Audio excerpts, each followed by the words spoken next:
Ladies and gentlemen, let us say grace. Benedic nobis Deus omnipotens, et his donis, quae ex liberalitate tua sumpturis sunt. Amen.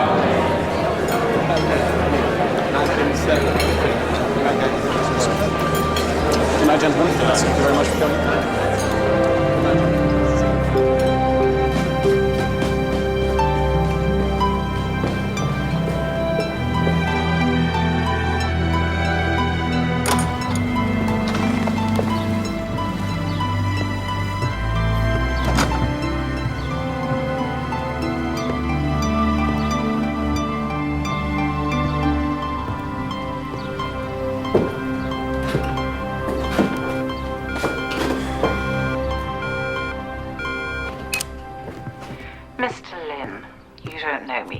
My name is Fury. I'm a freelance journalist and I've been talking to a son of the twice born. If you'd like to know what he had to say about that little group, call when you've returned from High Table. Say 9 this evening. Number's 993817. Hello? Oh yes, this is Septimus. What's this all about? He's dying. What do you mean he's dying?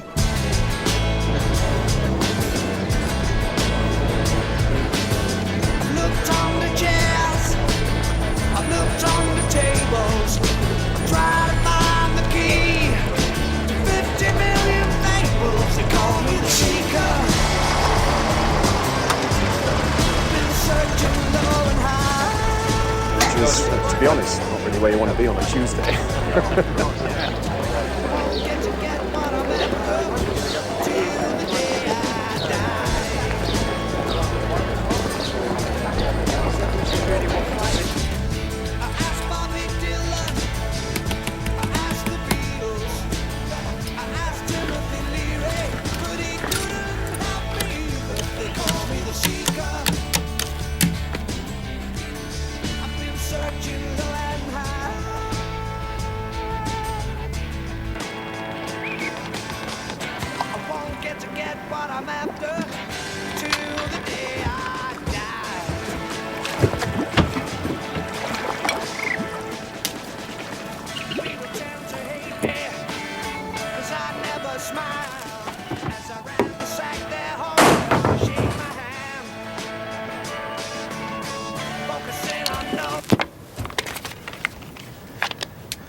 Bloody kids.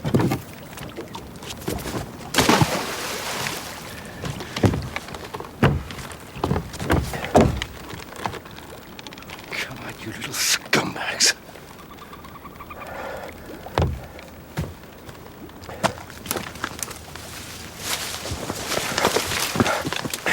Oh!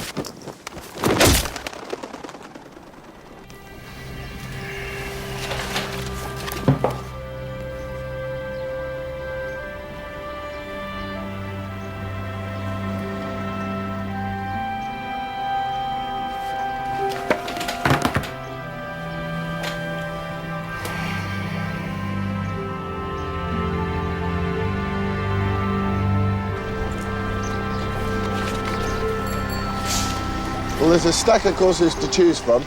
No. Human geography? Nah, I've looked at that. Understanding the physical and human environment and means of improving it. And? I'm a copper. I'm already doing all that.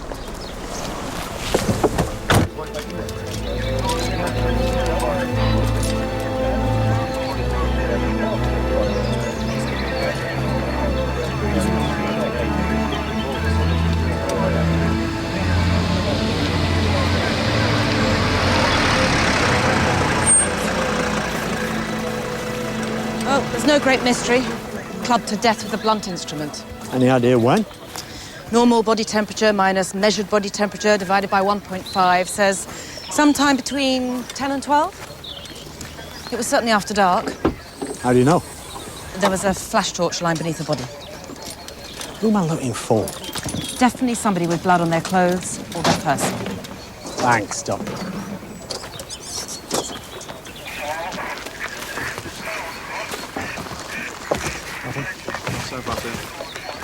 One contact book, one wallet containing pawn ticket dated day before yesterday, one London to Oxford rail ticket return, one pair of glasses, and that's it. Nothing to ID him, no cash, nothing of any value. Oh, and there was a white band on his wrist from wearing a watch, but no watch. Well, they won't be needing one now. Nothing like a bit of gallows humor to kickstart the day, eh, sir?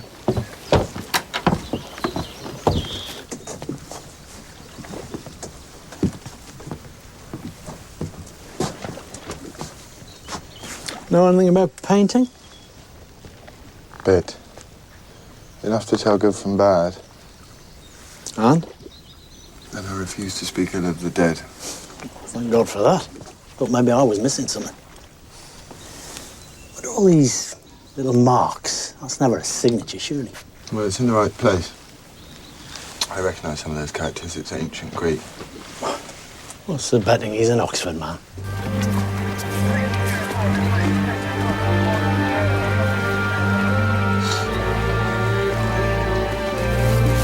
Engine oil, sir. Pretty fresh. Not many cars pass through here. Or buses, for that matter. So how did he get here, then?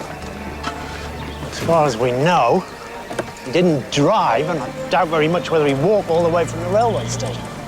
Hitched a lift? Yeah, we got a taxi. If he did that, maybe the cabbie can remember it.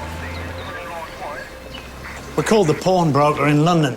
The dead man's name was Dean Greeley, lived in Bayswater. What did he pawn?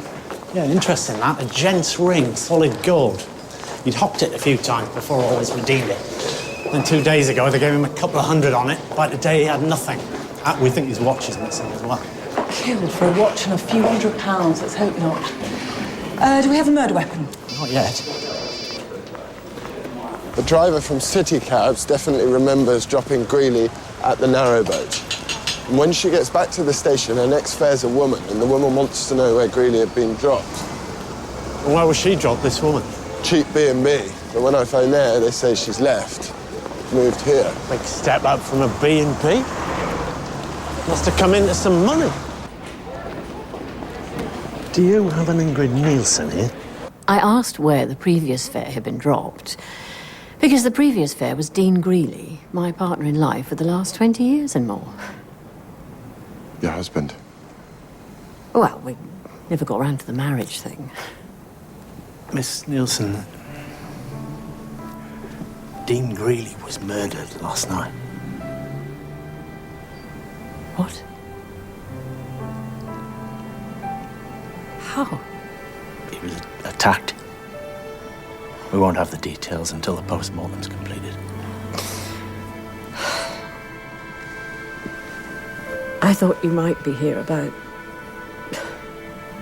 the money and the watch. What about the money and the watch? Well, I went out there last night. He wasn't there. The door was open, but no Dino. And what then? His watch was lying on the table. Anyway, I picked it up and took what money I found in his wallet and left. When you showed up, I thought, a damn fool thinks he's been robbed. Maybe we should go and talk some more down at the police station. A suspect? That's what I like to hear. Not a suspect. Well, I want to hold her till we check her clothes for blood, but I don't think she's the one. If she killed Greeley, why hang around in Oxford? Und mag hieß, der hat ein Mess. Doch das Mess. Miss Nielsen was just telling me that she's a tribute artist. I also act. Strictly avant-garde. Experimental. Why did you ask the taxi driver where Mr. Greeley had been dropped? I wanted to make sure that's where he'd be. Why would he tell you a lie about where he was going? A woman phoned. Wouldn't give her name. Said she wanted to speak to Dean. I told her she should call back. And did she? I don't know. But the next thing is Dino's off to Oxford. Said it was at the behest of an old student pal. So you followed him to Oxford, made sure that he was on the boat, put yourself in a B&B. With what intention? Of going back out there and catching them in flagranti. He seems to have used ancient Greek to sign his pictures. Why was that? A hangover from his Oxford days. We met at Oxford, you know. Constable, Miss Nielsen's clothes, please. I can go. For the moment. Right now, I've got nothing to hold you on. This old student pal who might have phoned and got Greeley up here. Any joy? Well, I called every number in Greeley's contact book, but none of them went to Oxford with him. There is still this entry, however. But he's using ancient Greek again. Why did he do that? I don't know. I had to do a bit of Greek as part of the theology course, and if I'm right, then this heading reads, "The Sons of the Twice Born," which would be a reference to the Greek god Dionysus. Twice born. Yeah. The gods had a falling out, and the expectant mother of Dionysus perished. Zeus took the fetus, sewed it into his thigh, and then sometime later Dionysus was born for the second time. Right. Of course he was. What about these 3 lines here? I don't know. Just random letters. Could be a code, maybe. I know someone that can help.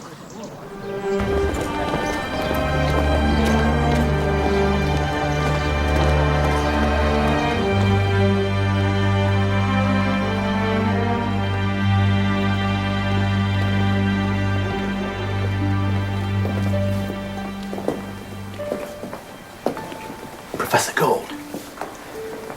Detective Inspector Lewis, Sergeant Hathaway. May we have a word? Please. I'm sure we've met, haven't we? Or in another life, perhaps. No, this one. But it was a long time ago. Your lovely accent. We were wondering if you could translate something for us. I managed to translate some of it, but these 3 lines, well, they're all Greek to me. You're a scholar. Yes. Cambridge. What makes you ask that? Would explain your limitations. Now, let me see. Oh, well, of course, these are 3 sets of alphabetic numbers, quite common in the Hellenistic period, having displaced the acrophonic system. Numbers? Telephone numbers, actually, How do you know that? because they all start with the Oxford area dialing code. Telephone numbers. How didn't you see that? Cambridge, eh? What do they teach them over there? Thanks for your time, Professor. You were with Morse when we last met. That's right, Mum. Shame about that. Morse. Had his querulous side, of course. But we're none of us perfect. No. No, we're not.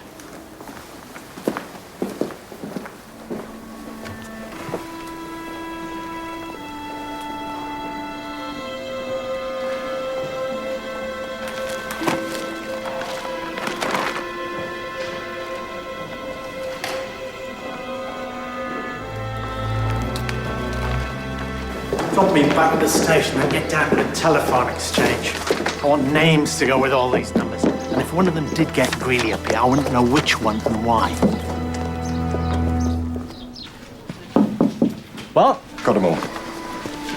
I checked out all 3 names to see if we had them on file. First up is Harry Bundrick. The number I was given was for Bundrick's bicycle shop in town. Huh? And in 1984, Mr. Bundrick was cautioned for curb crawling.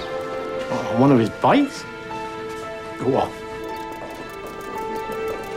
Next up, Dr. Sefton Lynn, college principal, heavily tipped to be a future vice-chancellor.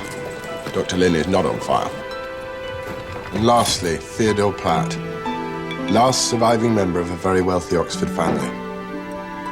Disparate group. What about Platt? Anything on him? This is awkward, bearing in mind what happened to your wife, but about 3 years ago, sir, when you were away, Theodore Platt was involved in a head-on collision with another car, and he was left paralyzed from the waist down. The consensus at the time was that he was out of his head on drugs, but he got himself a good lawyer, and he got off. What about the other driver? Killed outright. So, Bundrick or Lynn? Platt.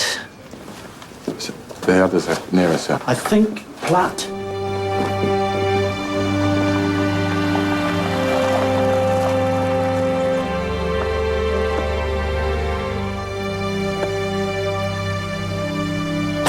Nice. Very. With me? No. It would be better to avoid any sudden movements. Who the hell are you? Inspector Lewis, Sergeant Hathaway, Oxfordshire Police. What are they? They're Malinois, Belgian Shepherd dogs. I'm Anne Sadikov, Inspector. This is my husband, Theodore Platt. Bloody women, they'll take everything but a man's name these days. You should be Mrs. Platt. Much too close to Pratt, for my liking. How can we help you? We're investigating a murder. Dean Greeley? We read about that. Murdering little Dean. Who can be bothered? That's what I'd like to know. Maybe we should go inside. Sandy, look, go and play.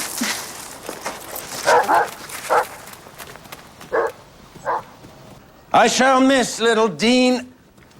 He was like a lash for my back. Oh, and how was that, sir?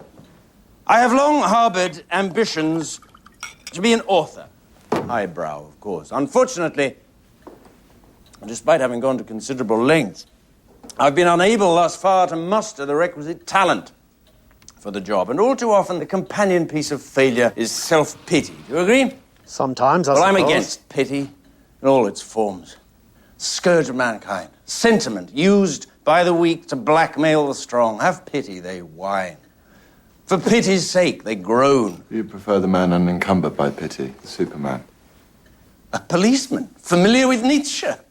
What is the world coming to? Now, Greeley, yes, he was a no-talent bum like me, albeit in another field of endeavour. Oh, I loathed looking at his feeble efforts. Miserable splodges of paint on canvas, smelling the reek of his failure. But I was honest enough to admit that when I looked at little Dean, it was like looking in a mirror. And since I couldn't pity him for his failure, I'm sure you can see where I'm going with this, Detective. Well, it's all very interesting. I doubt if it's why the officers are here, Theodore. Don't patronize me. I shall miss little Dean. Known him since we were students. That's why I've started early, you see? To little Dean. Any excuse? When were you last in contact with Mr. Greeley? Must be months. So you haven't telephoned him recently? You didn't know that he was at his boat? Nope. Well, thank you both for your time. What? I said thank I you. heard what you said. I tell you, I didn't know Dean was here, and you believe me. Now, why is that? Is it because of this? Because that is discrimination, my friend. I could have you for that. I could have done it, you know. I can still get about. I could have done it. You were here with me, Theodore. I could have done it. Why would you want to, Mr. Platt? What with little Dean being your own personal lash and all that? If you'll excuse us. Oh, there is just one more question, Mr. Platt. In Mr. Greeley's contact book, your name comes under the heading Sons of the Twice Born. What does that mean? That's something you'll have to ask little Dean. We would, but he's dead. Sir. Search me. That bloody arrogant. Sir. What is a woman like her doing with that? But he might still be able to get around, but the poor bloke he smashed into sure as hell can't. And don't tell me he's mended his ways. Drunk or drugged, I bet you what you like, he still gets behind the wheel. Sir. What? Sometimes personal feelings can... What about them?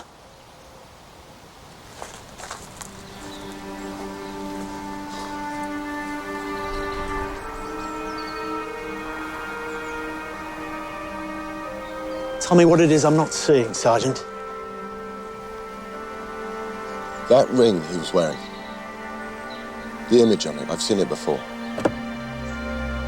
That is the Greek god Dionysus. Go on.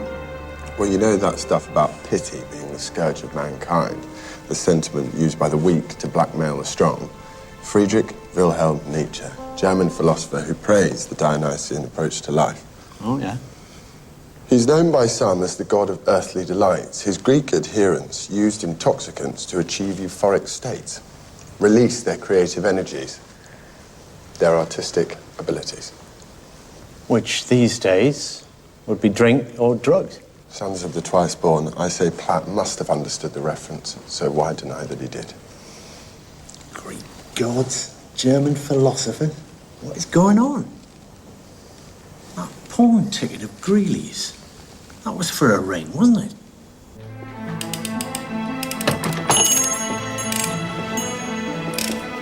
Hello? Hello? Is it a repair, or are you looking to buy? Neither, I'm afraid. Sergeant Hathaway, Inspector Lewis. We're investigating the murder of Dean Greeley? How can we help you with that? The shop's telephone number was in Mr. Greeley's contact book. You knew Dean Greeley, sir? Yeah, we were students together. You kept in touch since university? I sometimes found to borrow money. Have you been in touch recently? No. Can you account for your whereabouts when Mr. Greeley was killed? It's just a routine question, sir. I was here with my mother. Harry's always here with me. He's a very dutiful son. I see. The Sons of the Twice Born. Does that mean anything to you, sir? No, I don't think so. Such a terrible thing to happen. I didn't know him, but nevertheless, murder. And the poor man was terminally ill. He was what? Darling, isn't that correct? Yes, some journalist I spoke to wanted to know about my prospects for the Vice-Chancellorship. She said we had a mutual friend in Dean and that he was terminally ill.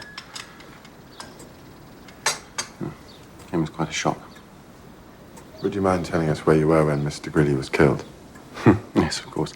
I was in my office till very late with only a mountain of paperwork for company. Can you think of anybody that might have wanted to harm Mr. Greeley? Inspector, don't you have someone in for the murder? A woman, I think it said on the radio. Not anymore, no. I see. Well, I'm afraid no. I've no idea who'd do such a thing.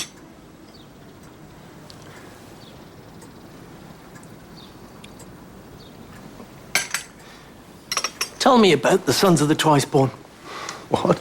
It came up in conversation with Theodore Platt and Harry Bundrick.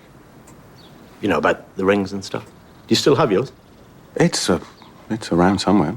The Sons of the Twice Born. What in heaven's name? It's just a group of friends. Yeah, it was a long time ago. We were very young. Why on earth would that be of interest to you? Oh, murder inquiry, sir. There's nothing about the victim that wouldn't be of interest to us. I see. Sons of the Twice Born. Sneaky. Well, they all wanted the best. Is it about this group, though? There had to be more to it than a bunch of hooray Henrys meeting for amnesia, didn't it? Else why lie about it? Does it even have any bearing on the case at all? Sir.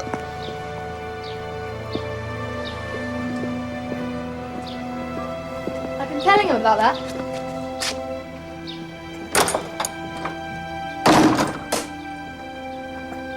Megan, what were they doing looking at my car? It's dripping oil, I told you. No, what were they saying? Come on, you clearly had a conversation with them about what? Megan, would you excuse us, please? Sure.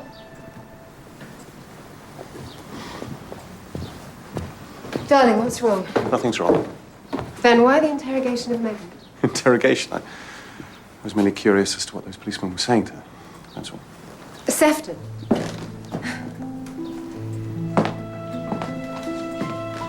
We've both worked very hard on your career. We're within an ace of the Vice-Chancellorship. Everybody says so. Now, is there anything I should know about? Is there anything that could compromise you? Darling, there's nothing.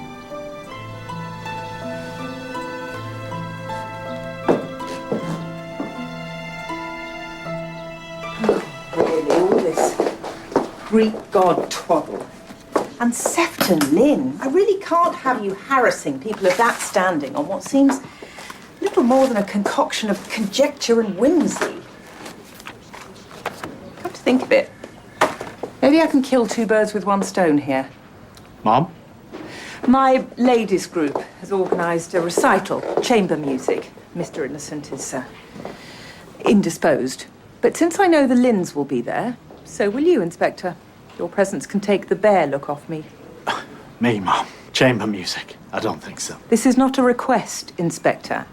Perhaps if you see Sefton Lynn in a social setting, you'll modify your opinion of him. Now, the post-mortem report on Dean Greeley. On my way to pick it up now, Mom.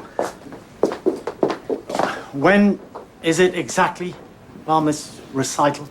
This evening. And it's formal.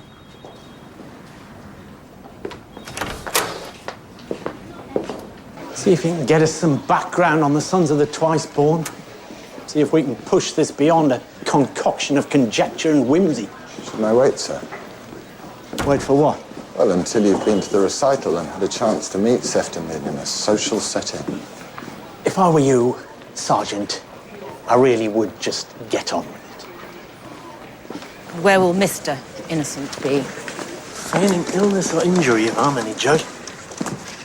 Is that it? As I said at the scene, someone crushed his skull, that's it. Why, were you expecting more? He's supposed to be terminally ill. Well, he's given his liver a bashing over the years, but apart from that, nothing.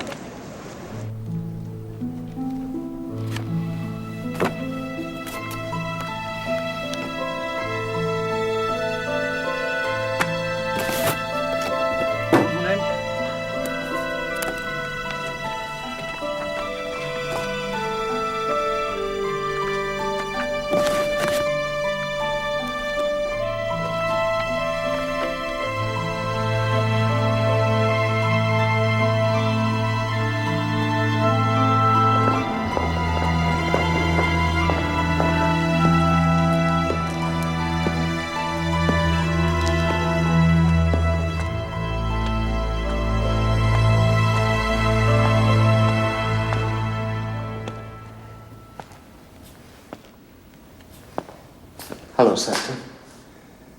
You look well. Thank you. And you? Oh, you know. Never thought I'd find myself back in the Bodleian. You're destined for great things, Seth. We'll see.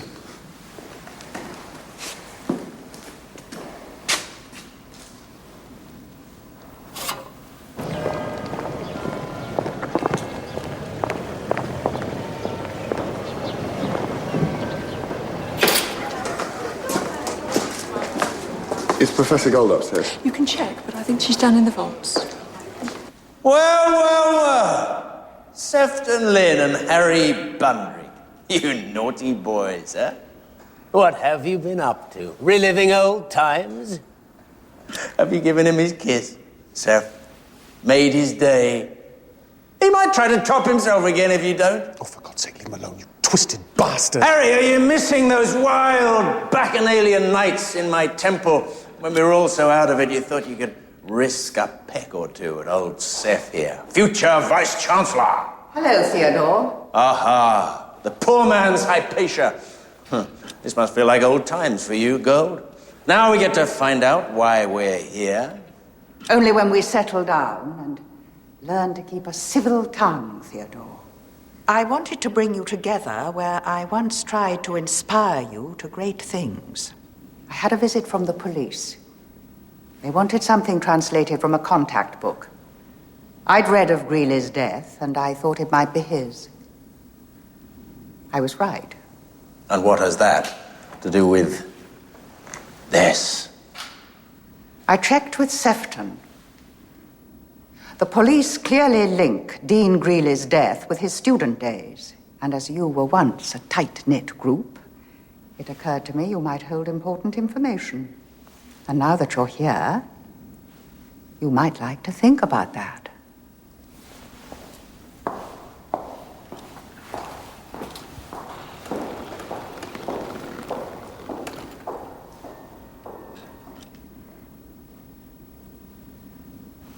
Well, do you think We should commemorate him in some way, Dino. A park bench, perhaps. Or a blue plaque saying, "You may not have noticed, but little Dean was here." Or perhaps through discussion, as the professor said. I don't know anything. As far as I'm concerned, he was hit over the head by some drunk. Besides, discussion with you two. The words life too and short spring readily to mind. Yes, well, perhaps if you hadn't mentioned our group to the police, you might not have to put up with our company. I didn't say anything. Don't know me. You've been conned, you damn fool. Wait, Theo. Has either of you been contacted by a journalist? A woman named Fury. Harry? About Dean, just the police? No, not just about Dean. About what, then?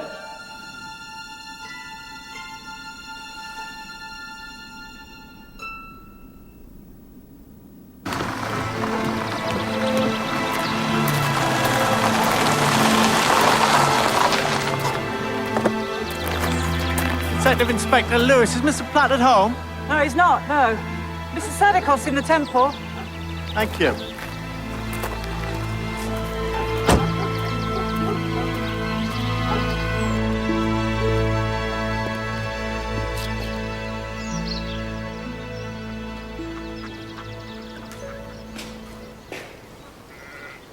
Inspector, come in, please.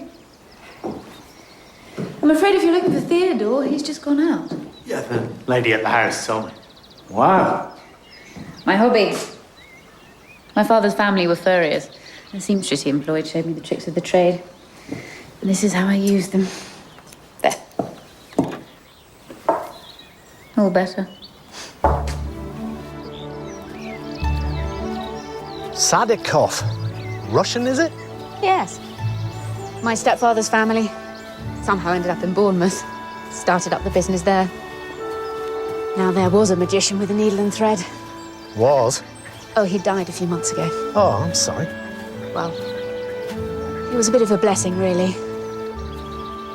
When fur went out of fashion, eventually he went out of business. And took that badly, suffered a massive stroke. As a direct consequence, I believe. Which is perhaps just as well. I doubt he and Theodore would have gotten along. Mother? Died when I was young. You? Yeah, both dead. Other family? Son and a daughter. Wife? My wife was killed. Hit and run. Oh. Oh, I'm so sorry. Did they get the person responsible? Nope. I don't suppose they ever will now. To have someone taken away from you like that. You hide your anger well. Sometimes I feel glad they didn't get whoever did it. Why? I'm scared of what I might do to him. I think I can understand that.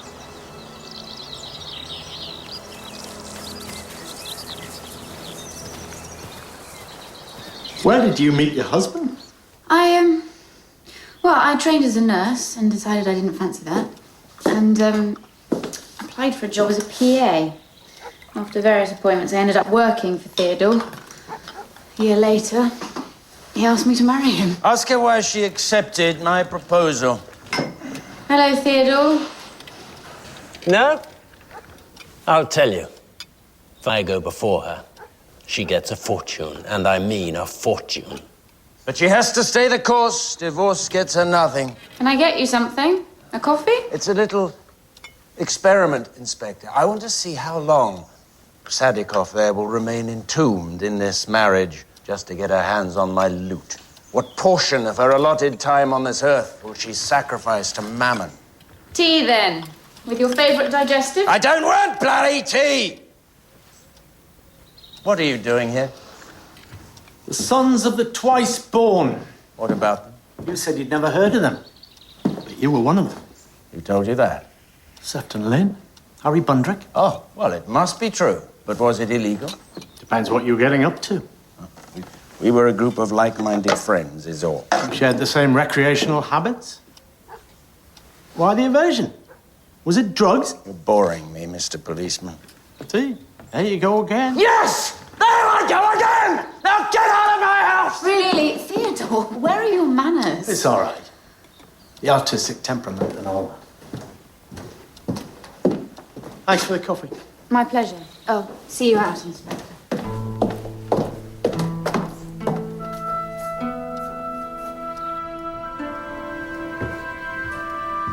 I turned up an article on Platt. Bit of a boy wonder by all accounts, and a student of Professor Gold's. So I thought I'd go and have a word with the professor. Called the library, found out where she was, and when I get there, she's in a meeting with the sons of the twice born. What were they talking about? I don't know, I didn't hear, but judging by their body language, they're no longer a group, that's for sure. Oh, I wonder why. Grew out of each other, just. A lot of associations formed at university do last, but got plenty of contemporaries that are still friendly. Join any groups yourself? No, I'm not a joiner of things. Nor me. Drugs was their big thing, though. Might be some pretty embarrassing memories coming between them. Stuff that way beyond the ken of a nice theology student like yourself. I mean, theology and mind-altering substances don't really go hand in hand, do they? No, you wouldn't think so, would you? Nietzsche? Yeah, real page-turner. Yeah, what do you think? World without compassion. Must be a free-for-all, wouldn't it? That's one interpretation. Well, it's Platt's interpretation. You heard him. You have to suppose that goes for his cronies as well. Anyway, philosophy is ruled out. Far too many ambiguities, I reckon. Maybe it's not an interest you really need at the moment. Maybe that's why you can't pick a course. Well, if not an interest, what? I don't know. Oh, I'm holding you up. Now, have a really good night. Get out of here. Right, sir.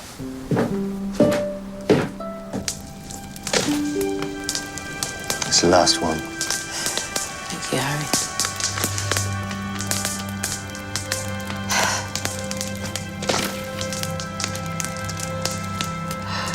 How I hate them.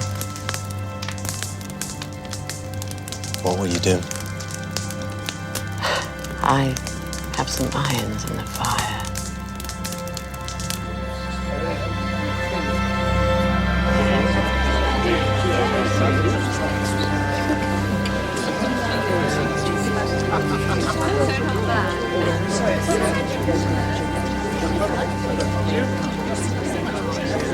Well, I say, he's the new boy in the class.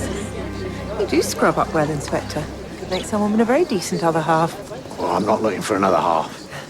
And if you ask me, this penguin suit's been to far too many Masonic dinners. Trouser leg keeps rolling up of its own accord. I didn't realise you were in the Masons, Inspector. No, I'm not, Mum. It's a joke. It's a hire suit. There are the Lynns. Come and meet them. Hello, Matty. How's things? Sefton. How are you? Catherine. And you know Inspector Lewis? Yes, we met. Such a terrible business all round. Have there been any developments, Inspector, that you could speak about, I mean? Well, yes, there has been one development, as a matter of fact. What? Yeah, did I not tell you, Mum? Dean Greeley wasn't dying. What? No, it was all there in the post-mortem report. Apart from the blows that killed him, Dean Greeley was in the pink. But that can't be.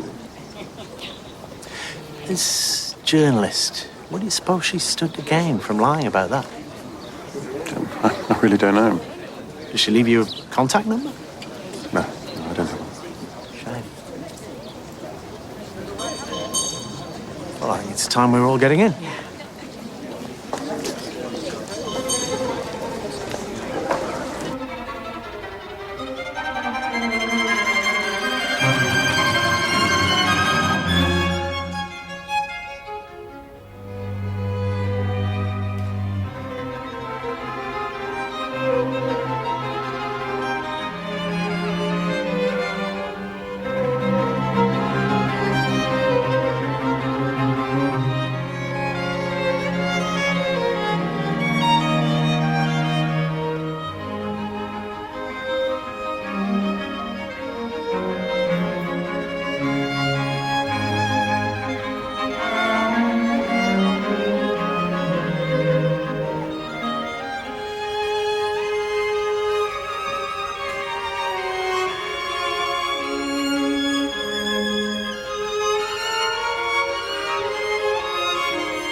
Let's die hard, Professor.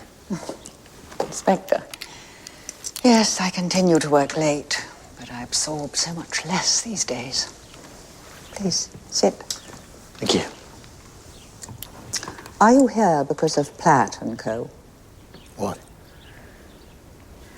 For a time, those young men were very close. If Greeley's fate was indeed sealed in the period of their friendship, it occurred to me that collectively they might hold some clue. So you organised a meeting? Yes. How did you know? Oh, doesn't matter. Well, I hope you don't mind, but they would never come together of their own accord. But they would for you. I've always retained an affection for my charges, Inspector, even a feeling of responsibility. One hopes it's reciprocated. What were they like back then?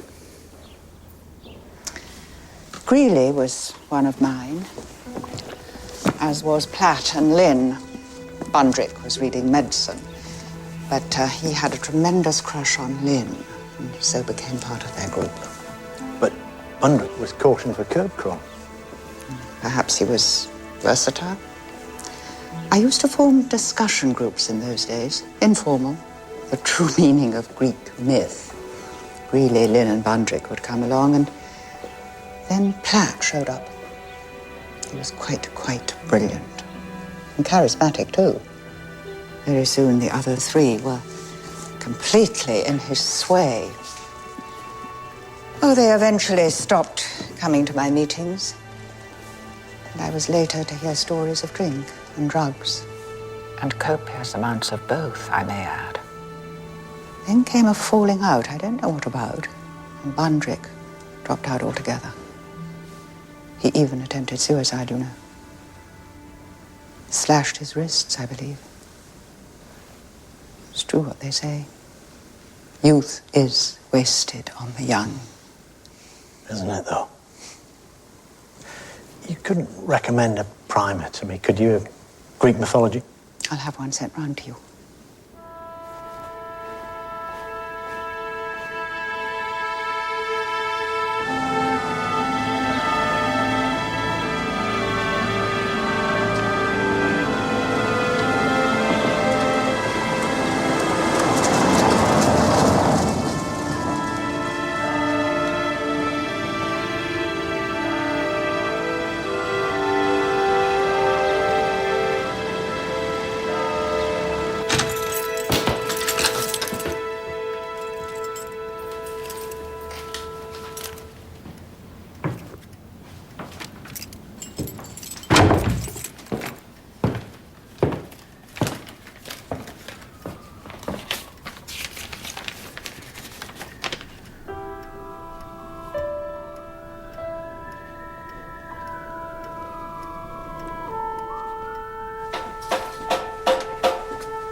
Yes?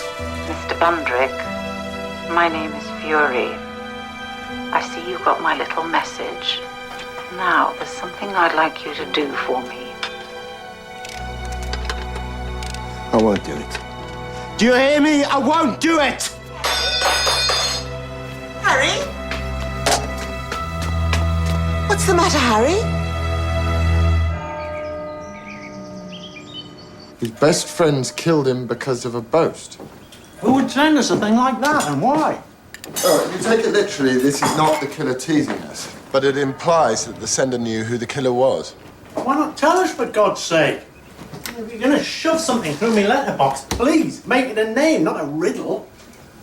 Then there's Greeley's miraculous brief return from his deathbed. Or maybe Greeley lied to the journalist about dying and he was running a scam or something. Maybe. All I know is when I told Lynn, I couldn't have got a bigger reaction from him if I'd hit him with a sledgehammer. Now, why would that be? May I ask why you want to see him? We think he might be able to help us with the Greeley murder. Help you? How? I'm sure he's already told you everything he knows, Inspector. If we could just speak to him, Mrs. Lynn. The porter says he hasn't been to his office today.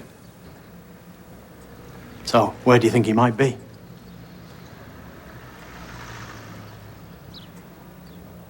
Mrs. Lynn? Well, he's been rather preoccupied of late. College matters, you understand.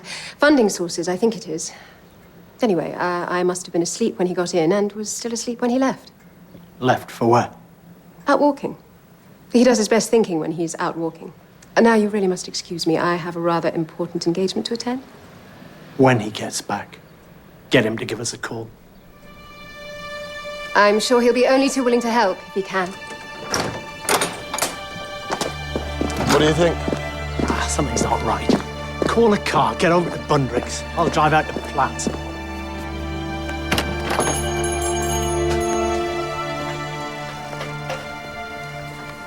Sergeant Hathaway? Have you seen Sefton Lim, Mr. Bundrick? Sefton? No, why? Something wrong? We'd like to speak to him. Urgently.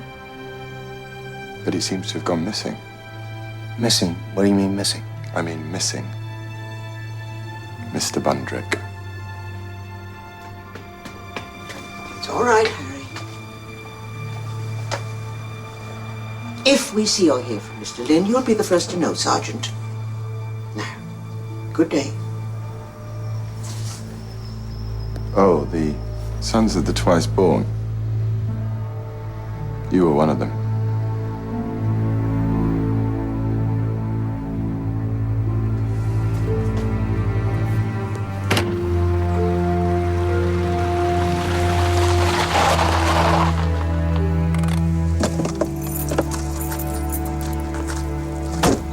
Is your husband at home?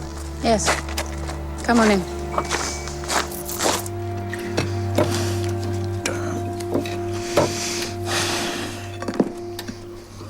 Down, down, down.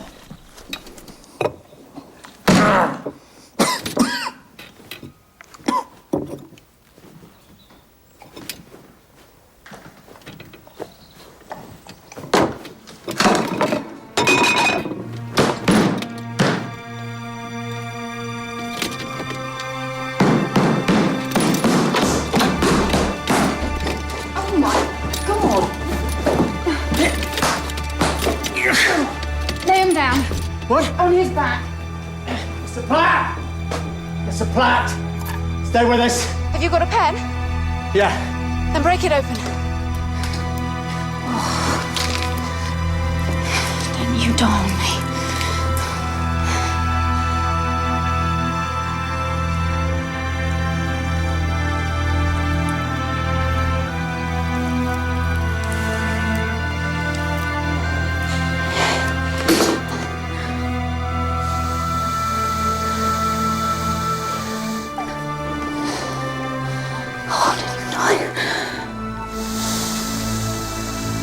Get ambulance. You saved his life. I saw it being done once, when I was a nurse. Wasn't sure I could replicate it, though. Lucky for him, you could.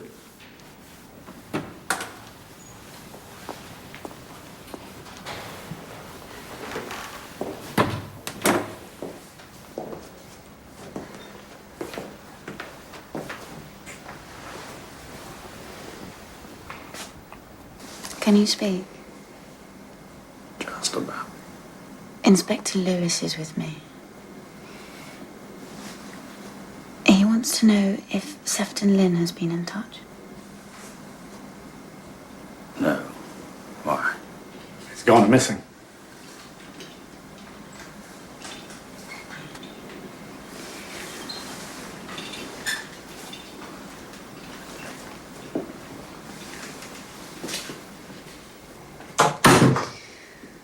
And they say everything's fine. That didn't do any lasting damage. They told me.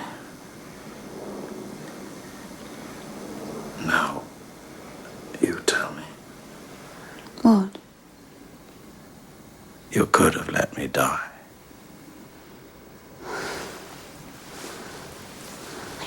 want you to die? No. No. Now you must rest.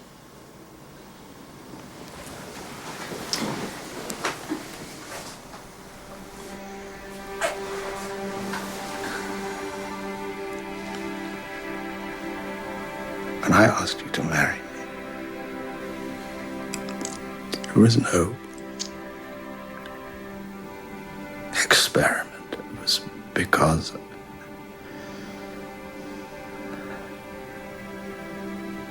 I love you.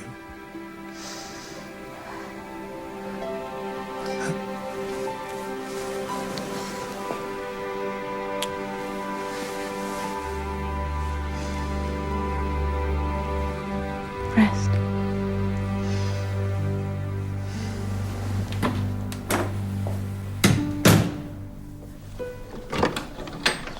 Sir? Mr. Lynn, you don't know me. My name is Fury. I'm a freelance journalist and I've been talking to a son of the twice born. If you'd like to know what he had to say about that little group, call when you've returned from High Table. Say 9 this evening. The number's 993817. Call the exchange, see if they can give us a location for that number. Why ask him to call a public telephone? And why that one? Fury. She said her name was Fury, right? Hmm. Well, the Erinyes, the Furies, were agents of the gods who punished wrongdoing. They would harass and injure their prey, but never kill them. And the gods would destroy the first mate mad. Yeah. Or maybe her name's just Fury, like she said. Come on. Call when you've returned from High Table. Say 9 this evening. The number's 993817. What does it mean? We think the son of the twice-born she's referring to is Dean Greeley, and that he had been talking to the journalist about the group. We think your husband killed Greeley because of what he revealed. No, you must be mistaken. These sons of the twice-born were into drugs in a major way. Maybe Greeley was about to reveal all. A future vice-chancellor with a past like that.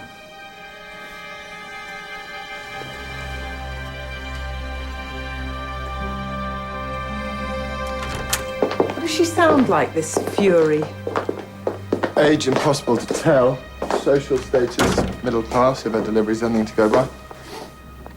And we have no idea who she could be. Check with the National Union of Journalists, every other press organisation we can think of. No female Fury on file anyway. So, it may well be a mythical name. In more ways than one. I suppose, being who and what he is, Sefton Lynn has dozens of contacts in Oxford. We need to let them know that we're after him. And Lewis. Mum? About Lynn. Yeah, Mum.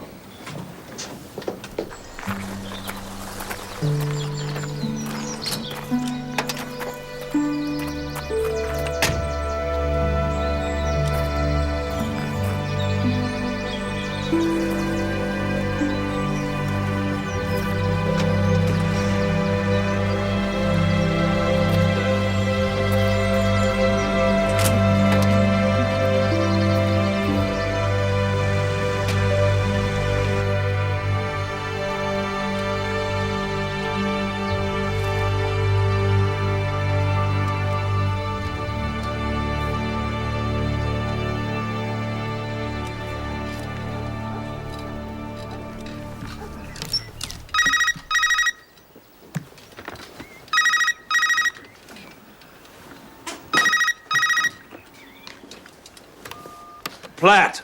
Mr. Platt? Who's this? My name is Fury, Mr. Platt. And right now I'm watching your wife in the garden. Such a pretty woman. What do you want? You know, I'm sure you could so easily come out and catch me if if it wasn't for your unfortunate condition. Good for me, Mr. Platt. Not so good for your pretty wife. How can you possibly protect her, keep her out of harm's way? I said, what do you want? Your friend, Mr. Lynn? Such a clever man. And yet I was able to manipulate him with considerable ease. That should tell you something about me, Mr. Platt. About my capabilities. About what a dangerous enemy I can be.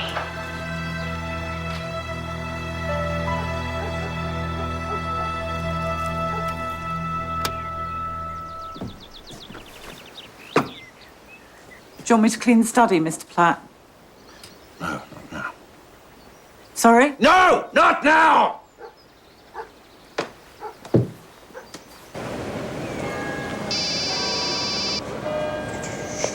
Morning. Lewis.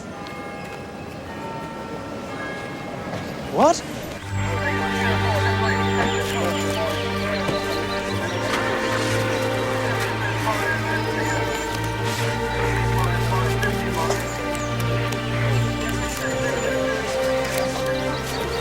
Good morning. For us, maybe. But not for Sefton Lynn.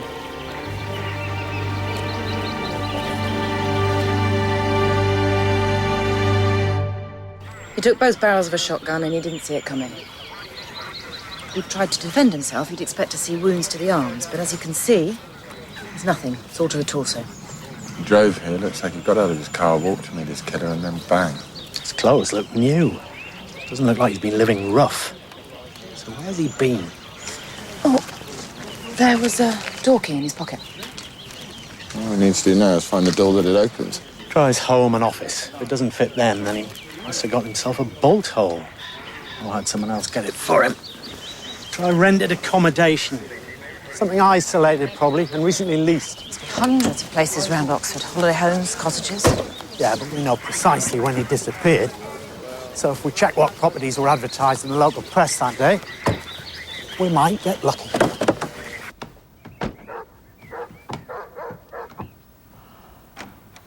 Inspector Lewis, please, come in. Thank you. You told me you had reason to mourn Dean Greeley's passing, Mr. Platt. Unless you can do the same for Sefton Lynn, I'd like to know where you were last night. I was here. Alone? Well, I had a migraine, went to bed early. But I'm sure I would have heard something if Theodore had left the house. Anyway, why would you suspect me? Lynn knew and trusted his killer, trusted him enough to get out of his car in a dark track and go and talk to him. And whoever did this seems to have enticed Lynn out into the open. Why? Because it would be more convenient for a cripple? Is that what you're saying? I'm saying I'm going to get whoever did this. But in the meantime, a word of warning, Mr. Platt. A warning? These are dire times for members of your little group. I think those that are left should be extra vigilant. I'd be quaking in my boots if I could.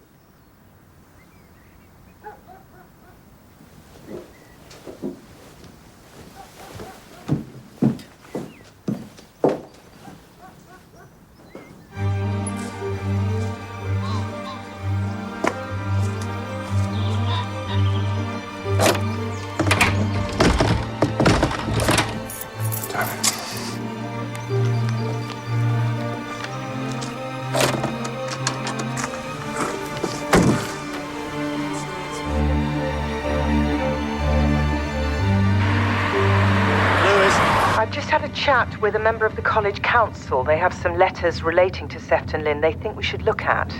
I'll go straight there, Mum. Your mother sent those letters to the college council. As you can see, they're far from complimentary about Sefton Lynn. In fact, I'd say vitriolic was an understatement. I've no idea she was doing this. Was your mother at home last night, Mr. Bundrick? Yes, why? Because sometime last night, Sefton Lynn was murdered.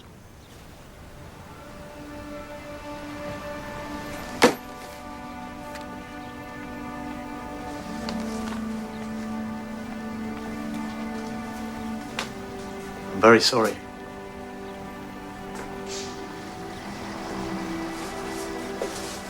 What's going on, Mr. Bundrick? Greeley, now Lynn? What's this all about? If you know anything at all.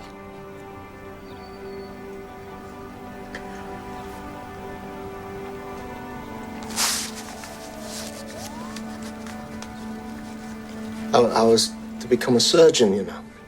I know. And something, there came a time when I couldn't carry on. My mother blamed the others for that, for leading me astray. She blamed Sefton most of all. She even blamed him when I tried to. It wasn't Sefton's fault.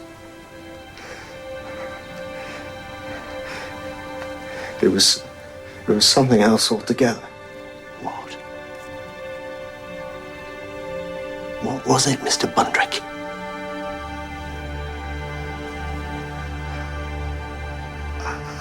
You can tell me. I was, Harry! Harry? You should never have said these things about Sefton! I stand by every word. The idea of a man like that holding high office. Sefton's dead mother has been murdered! Good! And if you catch whoever did it, thank him for me. Can I help you? I was hoping that this key would open that door. What's the back door key? Last refuge of Sefton Lynn. This is the owner, local farmer, John Staunton. Who hired the cottage? Not Lynn, it was a woman. 40s, plain-looking, working class, he says. Paid cash. Name? Worth. Patricia Worth. I called in and asked them to run a check. And? And they came up with a missing persons report. Patricia Worth, a.k.a. Patsy Worth, reported missing in 1984 by close friend Tina Daniels. Both women lived on the Wellington Road and both Patsy Worth and Tina Daniels had been cautioned a couple of times for soliciting. Prostitutes. Wasn't Harry Bundrick warned for curb crawling? He was. Inspector, how can we help you? I'll tell him that. Have you ever heard Lynn mention a Patricia Worth or Tina Daniels?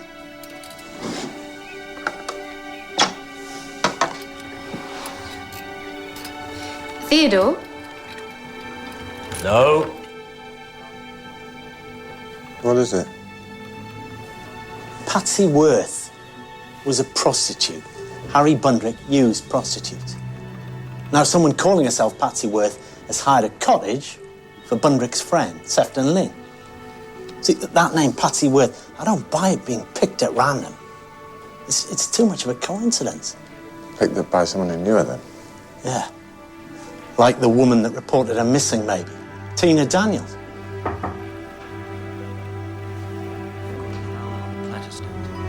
Caught a prowler on the Platt estate. You said you didn't know Dean Greeley's friends, and we find you outside one of their houses. Your partner and one of his friends have been murdered already, and now you're stalking another one. No. I started thinking, if Dean was telling the truth, then it was an old friend who'd asked him up to Oxford, and that old friend knew he'd be at the boat, right? Go on. When Lynn went missing, I knew who was behind it all. Who? Platt. He was always the manipulator, puppeteer, with his money and his brains. Well, now, for some reason, he was killing them. Why not Bundrick? Harry, never. He loved Lynn. Tried to get over him with his little friend, but alas, couldn't. Little friend? Harry visited a prostitute. In fact, poor Harry was in the red light district when he tried to end it all. Did you know her name? Tina. Patsy Worth and Tina Daniels, they're key to this somehow, I know it. Call me ageist, but in their mid-40s, what kind of living could they make on the streets? niche market, perhaps? There are easier ways, Mark. Sir. You were right. There is one on that street called Love Lines. Thank you. Love Lines. Hi, can I speak to Tina, please? She's not in right now, mate. Starts her shift at 5. Does she take a break at all? Only I'd hate to miss her. Between 8:45 and 9:15. Okay, I'll call back then. Thank you. She doesn't start till 5, but she takes a break between 8:45 and 9:15, which would explain why Liam was told to call the phone box at 9. Public phone? And she works in a place like that? Well, I monitor all incoming calls, I imagine. Know about these places, do you? I'm assuming they don't want their operatives tying up the line for personal calls, that's all. You say so.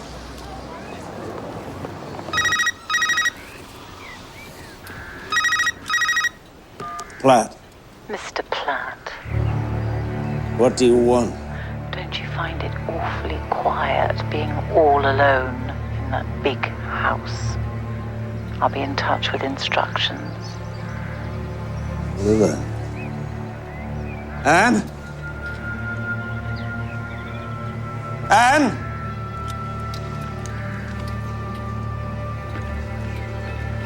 Anne? Anne?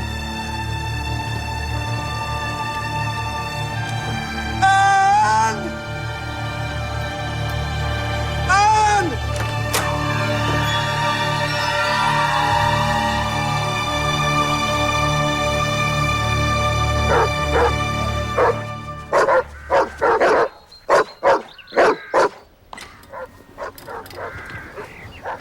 Come on, ring.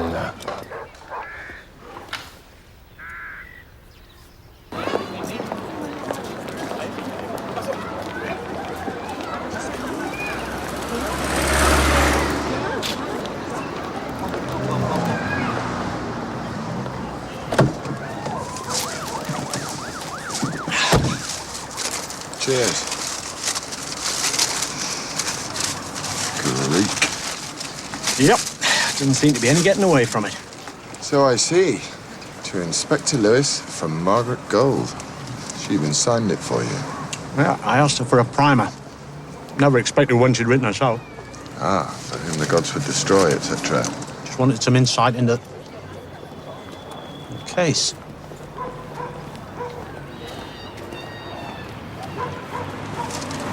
Can't be her.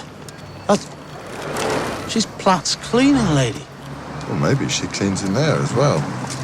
Call them. Hi, Mark. Love Lines. Hi, has Tina arrived yet? She's just come in, if you want to wait. I'll call back. It's her. Platt's cleaning lady and Tina Daniels are the same person. I've heard her speak. No way could she be Fury. Or could she? Come on.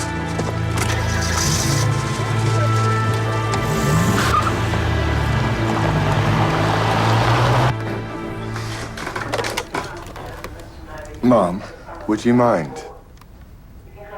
This is meant to be, phone sex.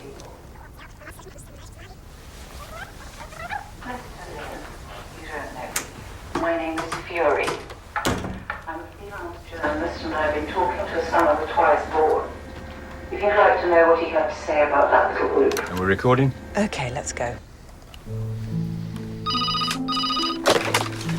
Hello, this is Tina. Who's calling? Hello, Tina. My name is Michael. Hello, Michael. Have we chatted before?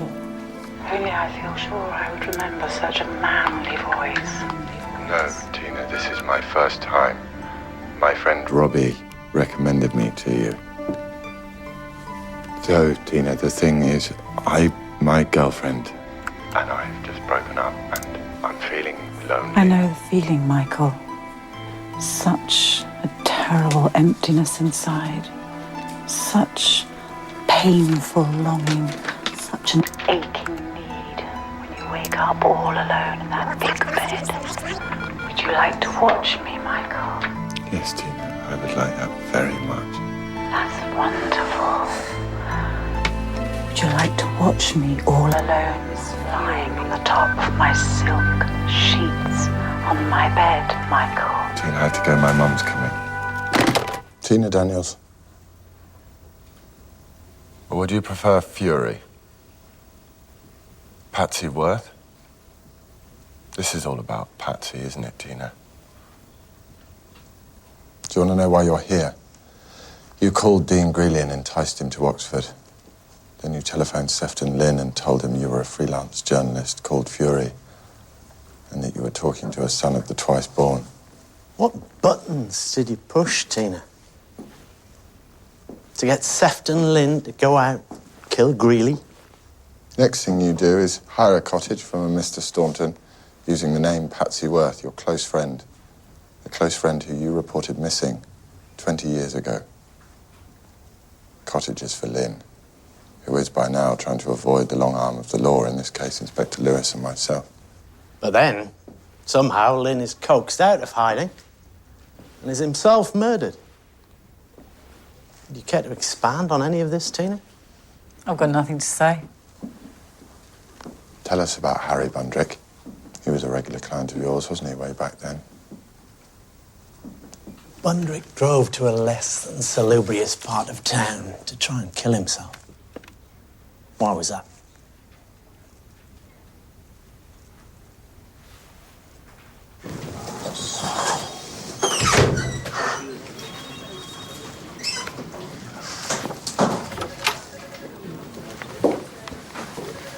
Enjoy? Not yet. Warrant to search your premises.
An imprint on this pad, sir.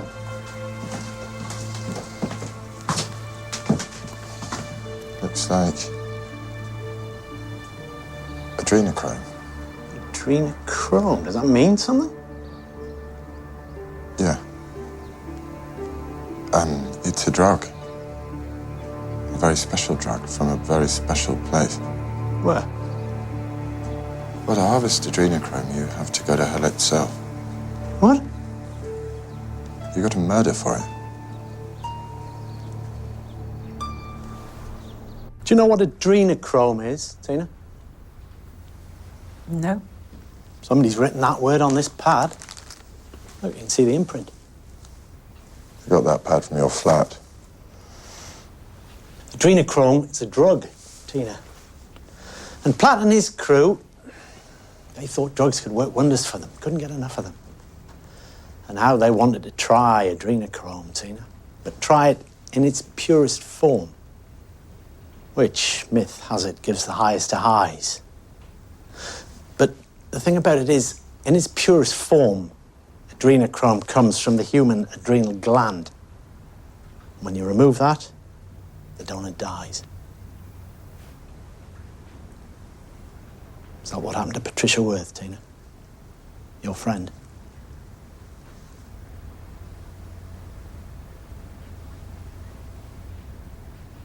Bundrick said a friend of his needed a girl. I recommended Patsy. Bundrick called later to say she hadn't turned up when she was supposed to. She had. And been killed. How do you know that? Bundrick told me. It was one night. It was about a year after Patsy went missing. I got into his car. And he told me what they did. So that was your power over them? You had all the facts? I told Greeley that an old chum of his was about to spill the beans, and that if he wanted to find out who, he was to go to the boat and wait. I told Lynn that I was a freelance journalist and that Greeley had been talking to me. I told him that Greeley was dying and wanted to make a clean breast of everything. I told Lynn that if he ever hoped to make Vice-Chancellor, he should silence Greeley. So you've been manipulating the sons of the twice-born to kill each other off in revenge for their role in Patricia Worth's death. But what happened to her, Tina? They were taking drugs all night. Patsy passed out.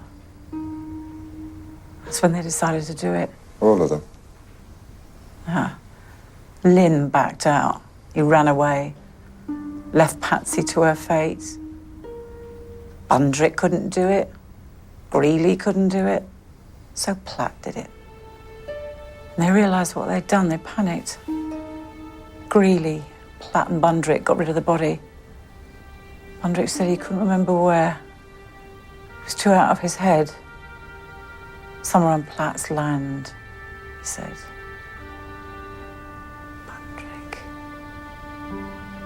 Bundrick said his guilt started right there. He threw his ring into the grave. After he finished telling me what they'd done, he took out his razor and slashed his wrists.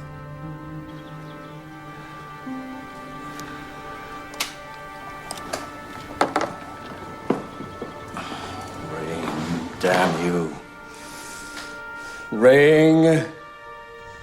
The reason you didn't come forward was that you were protecting someone.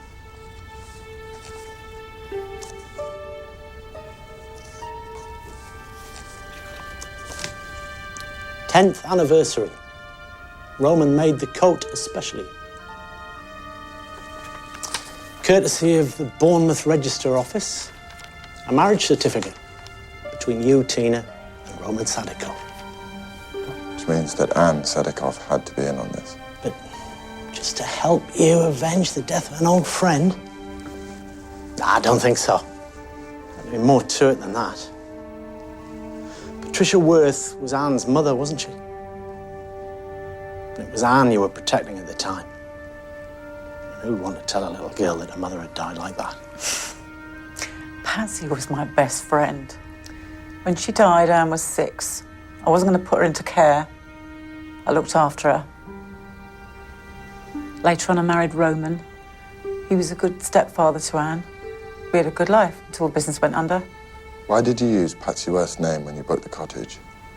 Lynn called Platt, said he needed a place to hide. Anne said she'd help out. Platt said I had to use a false name.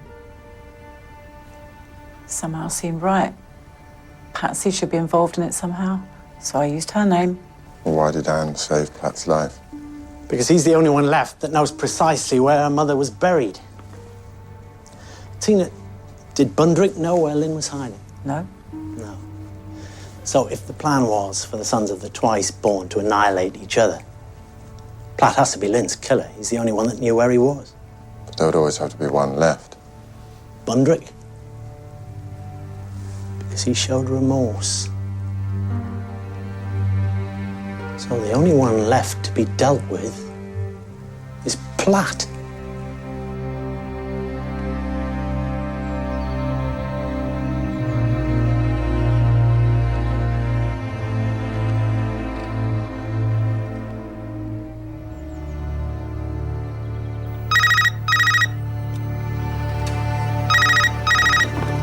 Yes! Theodore.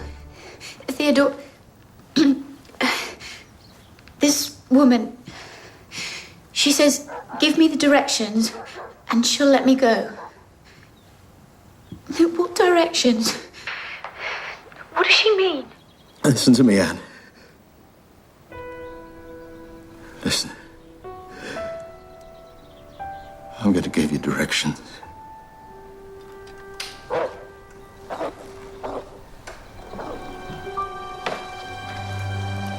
There's a statue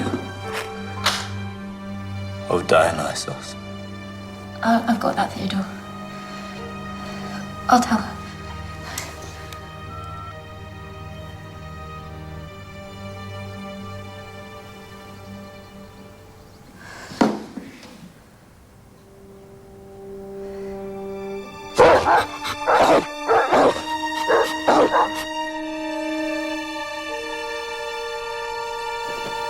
Anne! Darling?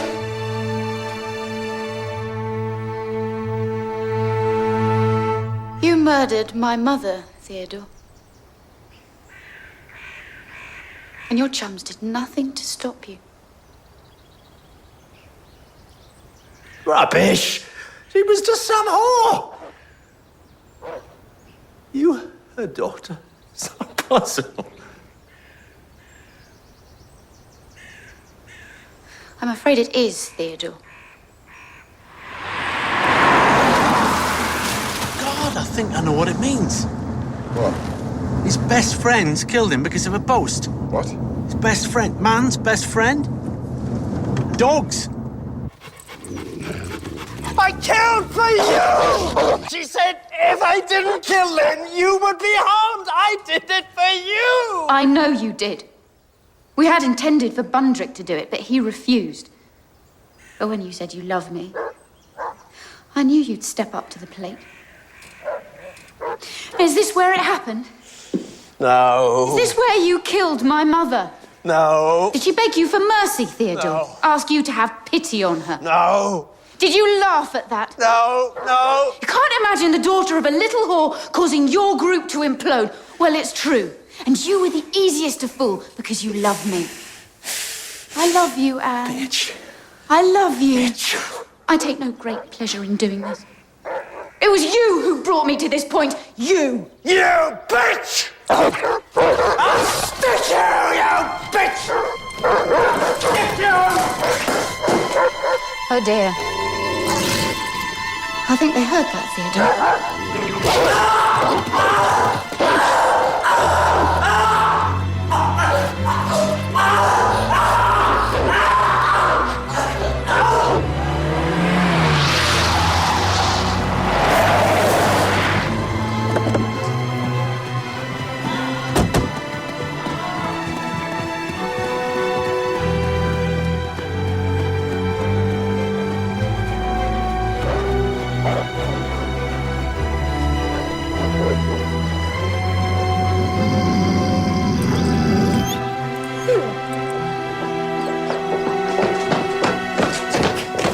You're too late, I'm afraid.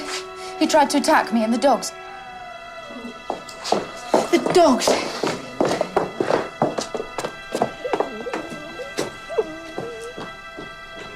I'm glad it's over. I'm glad. Could have all been over a long time ago. No. Sefton persuaded me to forget all about it. God knows I've tried.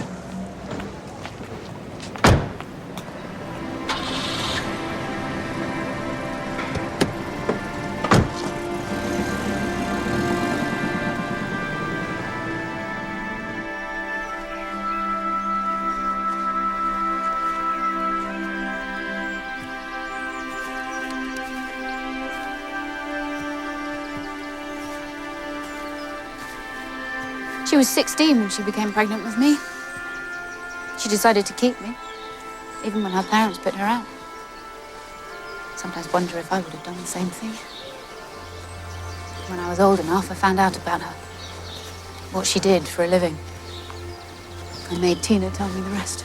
But if you knew Platt murdered your mother, why didn't you tell us? Do you really think Platt would have led you to this place? And this is what's really important to me. Why marry him? It wasn't a regular marriage. That would have been out of the question. I did it for the money. We'll be wealthy women when we get our lives back. When Her Majesty decides to give us our lives back. I don't imagine that'll be too long. After all, we never laid a finger on any of them. His best friends killed him because of a boast.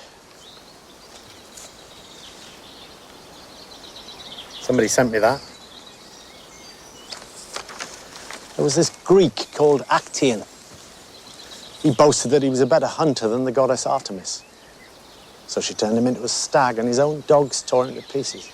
You think I sent it? You want to know why? Well, if I had sent it, I may have been thinking, since you can't have your own revenge, maybe in some small way you can share in mine. After all, if you'd worked it out, you could have stopped me. But you didn't.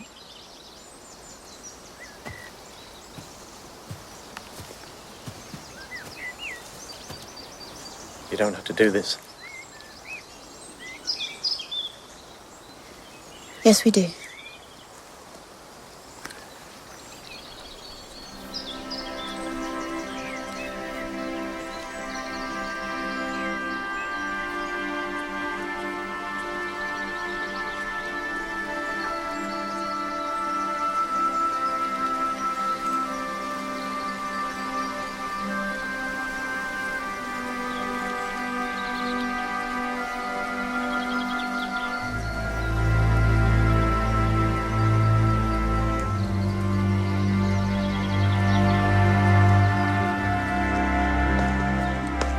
You had a chance to look at my book. Oh, yeah. Foolish is the child who forgets a parent's piteous death. Electra, in the play by Sophocles. But is that utterance truly wise?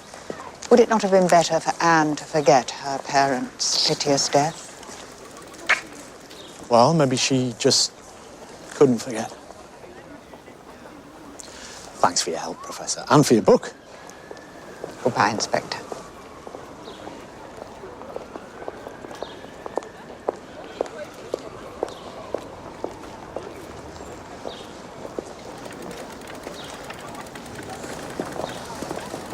Been thinking about the Open University. What about plain old history? Oh, nah. The worst subject at school, man.